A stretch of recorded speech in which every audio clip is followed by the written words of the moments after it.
What's going on, guys? It's Stock Picks by Tim. Now, today's video, if you couldn't tell by the thumbnail, is gonna be Workhorse stock, WKHS. I haven't talked about this one in a while. I still do have my position in this one, and I wanted to give you an update. I wanted to talk about some levels on the chart, and also wanted to talk about some recent news. So let's get right into this, and before we do, consider hitting the like, subscribe, ring the notification bell. I put out daily videos, and let's look at Workhorse stock. But first, you'll see that the market is absolutely selling off. We're looking at the SPY here, the S&P 500, and I have an important level for you guys to watch. This is that 360 area. Once we break this, very likely the market's going to fall further. It is really trying to hold it as a support. So I highly recommend you keep an eye on the overall market, because as the market drops more, it's very likely stocks like Workhorse may drop a little bit more. Although lately it is kind of interesting to see small caps doing a little bit better compared to these large caps like Apple just dropping off a cliff. But to be fair, Workhorse is definitely selling off today, and we're going to get into the chart in a second. But first off, I wanted to show you Facebook. They have been posting more recently, and just a few days ago they showcased their C1000, which is a vehicle they are going to discontinue once they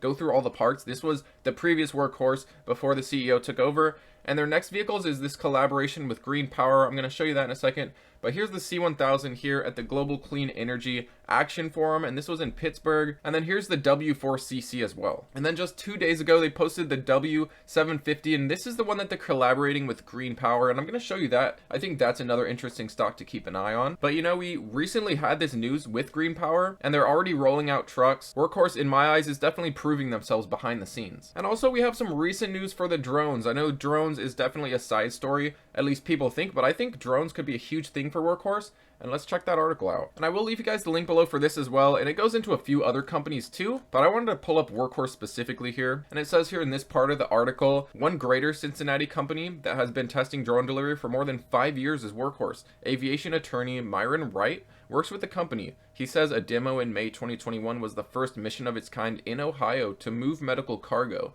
An autonomous drone flew from Ohio State to a hospital in Marysville.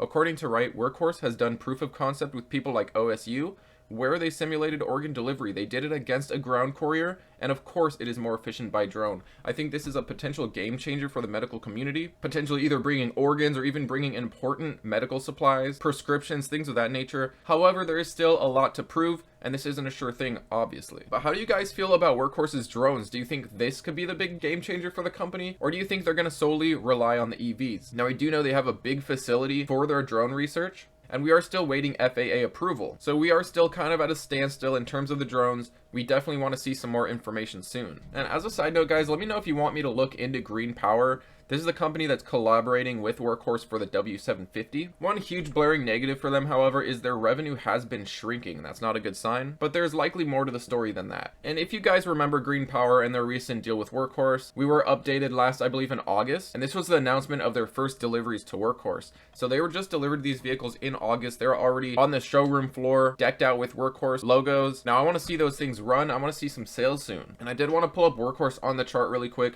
We were in this upwards pattern. Once we broke this ascending support, we started falling off here. And your next level of support to watch is going to be this 250 area, and then $2, 210. But you'll see that on our bounce of support, we just weren't able to crack this 350 area, found resistance, plus the overall market just absolutely selling off. This isn't just a Workhorse problem, this is the overall market. And of course, as we continue to see a hawkish Fed and continue to see raising interest rates, very likely Workhorse will continue to suffer. But mark my words, a pivot is approaching. Soon the Fed will stop raising rates, and they will in fact lower rates at some point. We need to see that inflation come down. We need to see some good CPI numbers, and that will start to trigger a more relaxed Fed. And we did just get our GDP numbers, and that definitely caused a huge drop in the market. And the US economy actually shrank 0.6%. We didn't see an increase in GDP, we saw a decline. More clear signs of a recession, more possible pain on the way. However, this news will likely cause the Fed to be a little more relaxed, seeing that we are clearly in a recession. Next comes the unemployment, higher unemployment, and then the Fed can start relaxing a little bit. But we do need to see all of that first. We need to see houses come down. We need to see prices regulate. We need to see inflation come down considerably before the Fed starts relaxing. So we're in for a few more rate hikes, and then a turnaround is coming, but let me know what your opinion is on that. And honestly, it's going to take that for the whole market to recover. However, remember, the stock market is forward looking, and once people have a feeling that the Fed is going to be more relaxed, likely the market will already start turning around and the bottom will already be priced in. However, I personally do see some more pain ahead, but we are getting close to that turnaround point in the market, in my opinion. But let me know how you guys feel in the comments below. How do you feel about the overall market, and how do you feel about Workhorse specifically? Thanks for watching, guys, and take it easy.